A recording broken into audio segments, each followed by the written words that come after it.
In the last lecture, we have studied about Chomsky normal form, and we have also studied how to convert a given CFG to Chomsky normal form.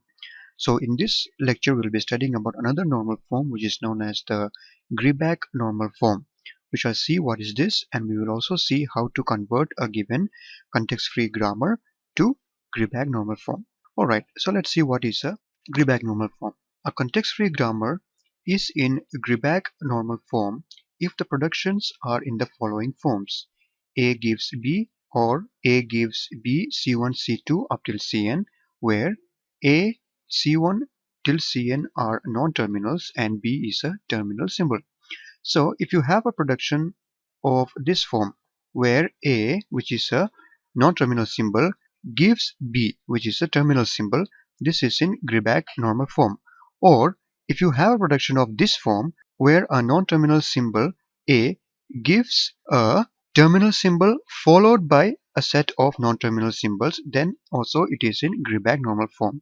So if you have productions of these two forms, then they are said to be in Greibach normal form, and if they are not in this form, then they are not in Greibach normal form.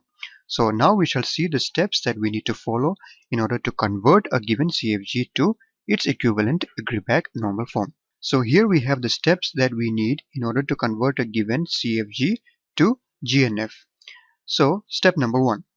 Check if the given CFG has unit productions or null productions, and remove if there are any. So you have to first check in the given CFG, are there any unit productions or null productions. If you don't know what are these, I request you to watch the previous videos where I have discussed about unit productions and null productions, and also we have discussed how to remove the unit productions and null productions in one of the previous lectures. So you can watch that, and using that technique you have to remove any unit productions or null productions that are present. Alright, so step number 2.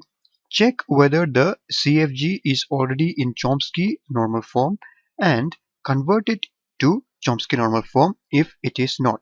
So you have to check that the given CFG, is it already in Chomsky normal form or not.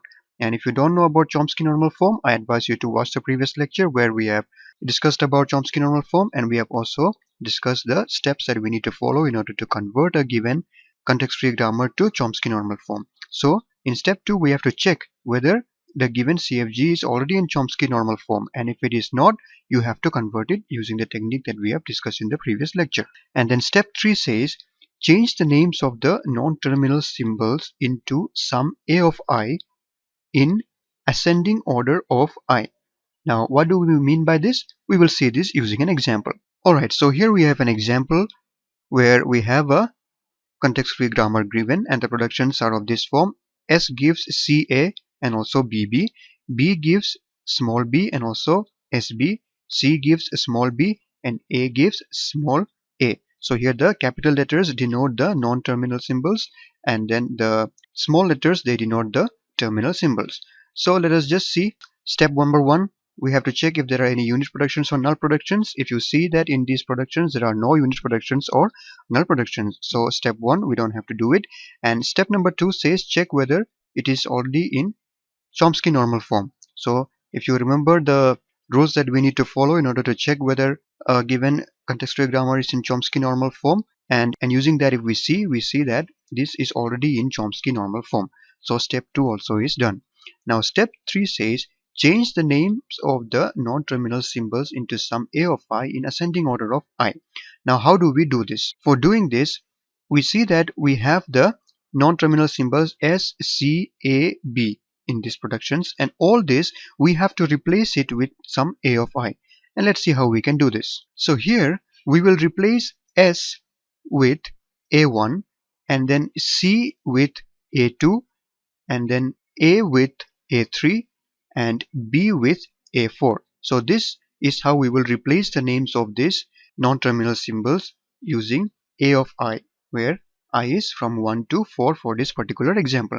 Now you cannot just randomly give any names to these non-terminal symbols, but you have to follow it in ascending order starting from the very first production. So it's not that you just see S, okay, let me call it A of 1, and then here I have B, so let me call it A of 2. It's not like that. You have to first see the production, the first production, and you have to follow it in the correct order. So here we have S, so I call it A of 1, and then the next one is C, I call it A of 2, A, I call it A of 3, and B, I call it A of 4. And if you come to the next production, it's B. We have already defined what is B, and the next one is S. S also we have already given the name, and then C and A also we have already given. So we have to replace the variables like this in ascending order. Now let's see what will be the equivalent production that we get after we replace these non-terminal symbols with these names A1, A2, A3 and A4. So this is what we get.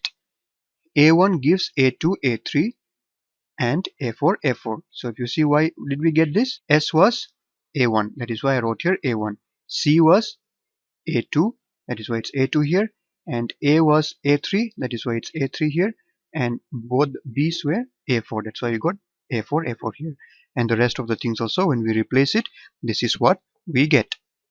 Now let's see what is the next step. Step number 4. It says alter the rules so that the non-terminals are in ascending order such that if the production is of the form AI gives AJX, then I should always be less than J and it should never be greater than or equal to J. I should never be greater than or equal to J. So what do we mean by this? Let us look at this production. If you are taking this production, let's see and try to put it in the form of AI gives AJX. So here what is our AI? It is A1. And what is our AJ? It is A2. And you have to just look at the first variable and the next one that follows it. You don't have to worry about the things after that. So here your I is 1 and your J is 2. So our rule says that I should always be less than J. It should always be in ascending order. So let us see if it is the case here or not. So here I is 1 and J is 2. I is definitely less than J. 1 is less than 2. So it is following the rule which is mentioned over here. And let us see for the next one. A1 gives A4, A4. So you have to just look at A1 and this A4 over here. So here I is 1 and J is 4. So 1 is less than 4. It is also in ascending order. So it is following the rule that is mentioned in step number 4. So we are fine with this first production. And now let us check for the second production. Here it says A4 gives B. So what about this one? So when I already told you about the rules of Greibach normal form in the beginning of this lecture, we saw that if a non-terminal symbol directly gives a terminal symbol, then that is already in Greibach normal form. So this part is already in Greibach normal form. You don't have to worry. So now we have to look at this part. So in this part it says A4 gives A1 A4. Now let us see if it is following step number 4 or not. So here your I is 4 and J is 1. So here we see that I is greater than J. 4 is greater than 1. So we already said in step number 4, the rule said that it should never be greater than or equal to J. It is not following the rule that is mentioned in step number 4. So we need to resolve this portion. Now let's see how we can resolve it. We have to resolve it by replacing the problematic variable with some other values. So let's see how we can do that. So here let me just write down the rule that is causing the problem. It is A4 gives B A1 A4. Now if you look at this, the problem is caused by this A1 over here. So what I will do is I will replace this A1 with some other value. Now what is that some other value with which I can replace A1? I have to replace it with the value of A1 that is given over here. So let us replace it and see if it is going to follow the rule or not. So I'll write A4, it gives, now this B I'll write it as it is, and then instead of A1 I will write A2 A3 and A4 A4. So first let me write this one A2 A3. So I'll write A2 A3, and this A4 which is here I have to write it down as it is, A4.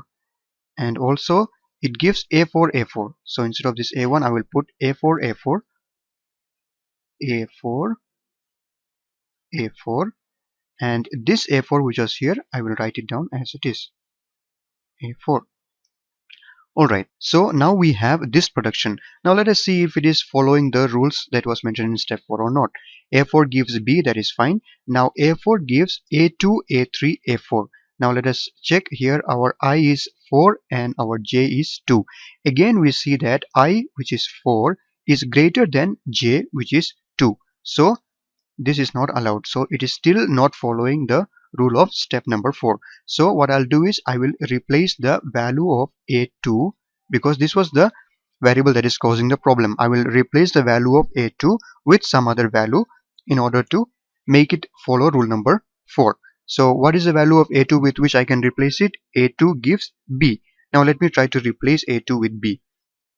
So this a4, let me write it. A4, it gives b, this b as it is, and instead of a2 I will write b now, b, and the rest of the things I'll write as it is, a3, a4, and this part also I'll write it as it is, a4, a4, a4. Now let's see if it is following our rules or not. So here we see that a4 gives b, okay, that is fine, and a4 gives b, a3, a4. Now if you remember the rules of Greibach normal form, if a non-terminal symbol gives a terminal symbol followed by anything, then that is in Greibach normal form. So let me just take you up there once.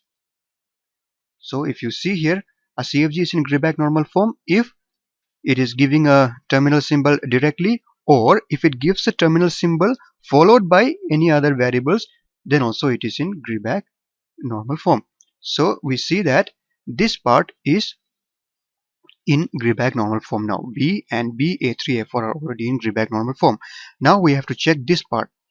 It says A4 gives A4, A4, A4. Here our I is 4 and J is also 4. So here we are getting a condition, a situation where I is equal to J. So that is also not allowed. In step 4 it says it should never be I is greater than or equal to J. So here we are getting a condition where I and J are equal.